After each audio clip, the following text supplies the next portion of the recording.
Everyone, good morning, welcome back to my YouTube channel. তো আবার আজ আমি অনেক দিন পর এই ব্লগটা নিয়ে বসেছি। এর কারণ হচ্ছে মিডিলে আমার ফোনটা খুব খারাপ হয়ে গেছিলো, তো দোকানে দেওয়া ছিল। দোকানে দেওয়ার পর ফোনটা পেয়েছি হবে কাল না পরশু। তো আজকে থেকে আবার এই ব্লগটা শুরু করছি। তো সবাই কেমন আছো? আমি তো ভেবেছিলাম আমাকে ভুলেই গেছে তোমরা। আচ্ছা, তোমরা মেহেন্দিটা দেখো কেমন হয়েছে জানিও। যদিও কালারটা ফুটেনি, রাত্রেবেলায় করেছিলাম। রাত্রেবেলায় করে পরে সকালে উঠে ব্রাশ ঠাস করার সময় আর স্নান করেছি। স্নান করার সময় মানে উঠে গেছে, মানে মেহেন্দিটার কালারটা ওই জন্য আসেনি, জল পড়েছে যেহেতু। তো হ্যাঁ, আর তোমরা নিশ্চয়ই ভাববে যে মেহেন্দি কেন করেছি। আজকে হচ্ছে আমার মেজদা ভাইয়ের বিয়ে। তো অনেক ছোট থেকে প্ল্যান করতাম মেজদা ভাইয়ের বিয়েতে এটা করব, মেজদা ভাইয়ের বিয়েতে ওটা করব। তো শেষমেশ মেজদা ভাইয়ের বিয়েটা চলেই এলো। হচ্ছে এক্সাইটমেন্ট আছি এটাতে যে আজকে আমি বউ সাজাবো। তো তোমাদেরকে সেটাও দেখাবো পরে, তোমরা অবশ্যই জানাবে যে কেমন সাজিয়েছি। তো চলো এখন আপাতত টাটা, অনেক কাজ আছে সেগুলো সেরে তারপর দেখা হচ্ছে। দিয়া রানী সাজছে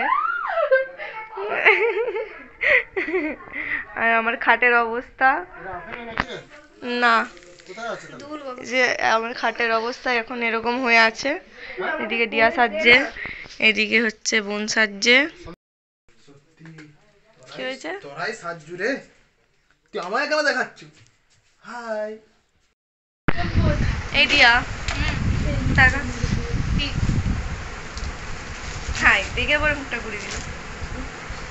দেন আমাদের রেডি হওয়া কমপ্লিট হলো, তারপরে বৌদিমণিরা ঢুকলো। আর বৌদিমণিরা ঢোকার পর আমি রেডি করতে বসলাম। আমার সাথে হেল্প করছিল বৌদিমণির এক দিদি আর আমার এক বান্ধবী। তো ওদেরকে আমি বলেছিলাম যে চুলেরই কাঁটা ঠাটাগুলো লাগিয়ে দে, আর শাড়িটাও পরাতে অনেকটা হেল্প করেছে ওরা আমার সাথে। আর সাজাতে বসার ঠিক আধ ঘন্টা পর থেকে ফোনের পর ফোন ঢুকতে থাকে, যার জন্য ফোন সাইলেন্স করে দিই। তারপর ওখানে গিয়ে তো প্রচণ্ড বকাও খাই। যাই হোক, সাজানো কমপ্লিট হওয়ার পর বেরিয়ে পড়েছিলাম। আর বলে রাখি, বিয়েটা হচ্ছিল মায়ের মন্দিরে। তার কারণ হলো মানত করা ছিল। আর আমি তো আগে অনেকবারই এসেছি মায়ের মন্দিরে, তোমরা যারা আমার ব্লগ দেখো তারা তো জেনেই থাকবে মায়ের মন্দিরের কথা। আর পৌঁছানোর সঙ্গে সঙ্গে ওখানে ফটোশ্যুট শুরু হয়ে গেছিলো। ফটোশ্যুট কমপ্লিট হওয়ার পর ওরা বিয়েতে বসলো। আমি অনেকক্ষণই ওখানে ছিলাম। আর আমার বন্ধু বান্ধবরা মানে ডাইরেক্ট রেস্টুরেন্টে গিয়ে নেমেছিল, কারণ ওরা বাসে করে এসেছিলো আর আমরা এসেছিলাম তার আগে গাড়িতে বৌদিমণিকে নিয়ে। তো আমাকে সেখানে যেতে হতো বলে আমি আর বেশিক্ষণ থাকতে পারিনি। যখন এখানে মালা বদল হলো, মালা বদল দেখার পর মানে সিঁদুরদানের জন্য ওরা বসলো যখন, তার আগেটাতেই ঠিক আমি বেরিয়ে পড়ি। তো আমি চলে গেছিলাম রেস্টুরেন্টে, ওখানেই খাওয়া দাওয়া করে সোজা বাসে বেরিয়ে পড়েছিলাম। তারপরে ঘর পৌঁছালাম এসে। আর তো আমি তোমাদেরকে প্রথমেই বলেছি যে আমি আজকে মানে বৌদিমণিকে সাজিয়েছি। তো তোমরা জানিও প্লিজ যে বৌদিমণিকে কেমন লাগছে, তোমরা অবশ্যই কিন্তু কমেন্ট করতে ভুলো না। আর মির্জা ভাই যে বিয়ে করার সময় কতটা খুশি ছিল সেটা তো তোমরা ওর মুখের এক্সপ্রেশনটাকে বুঝতে পারবে। মালা বদল করার সময় হাসাহাসি করছিল।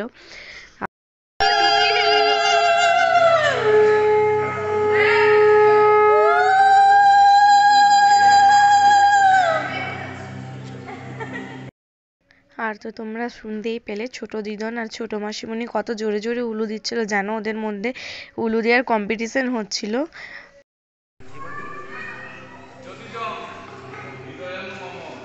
হ্যালো,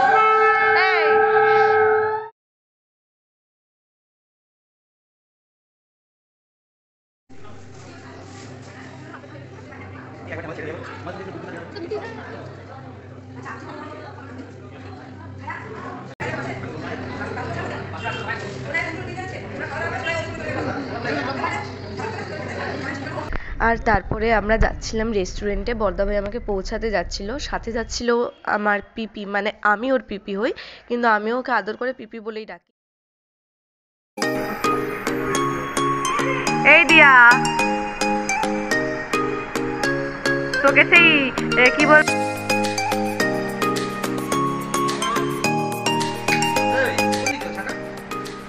বাইরে গেল, বাইরে গেল, দেখো বাইরে গেল।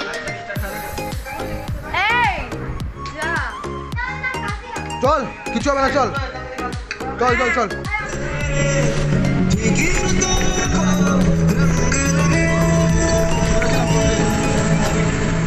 টাকা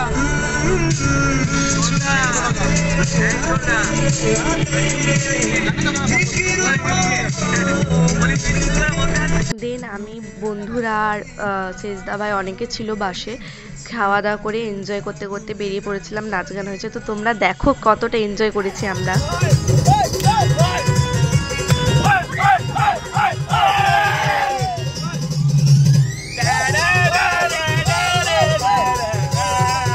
তো আমরা এরকম এনজয় করতে করতে ঘর পৌঁছে গেলাম। আর ঘর পৌঁছানোর পর ওরা আশীর্বাদ পর্ব থর্ব ছিল, তো একটু সময় পাইনি আর ব্লগটা কন্টিনিউ করার। তো এটা ছিল পার্ট 1। আর তোমরা পার্ট 2 দেখার জন্য কিন্তু চ্যানেলটা অবশ্যই সাবস্ক্রাইব করবে। আর ভিডিওটা কেমন লেগেছে তোমাদের অবশ্যই কিন্তু এটা জানিও। কাউকে দেখা যায়নি আলোর। হ্যালো ম্যাডাম জি আবার এসে এখানে আয়নার সামনে সাজতে লেগে গেছে।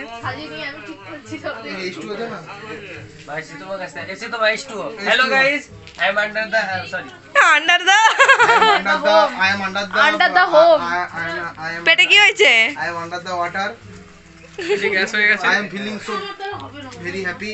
কি দেখি এটা কি? কি?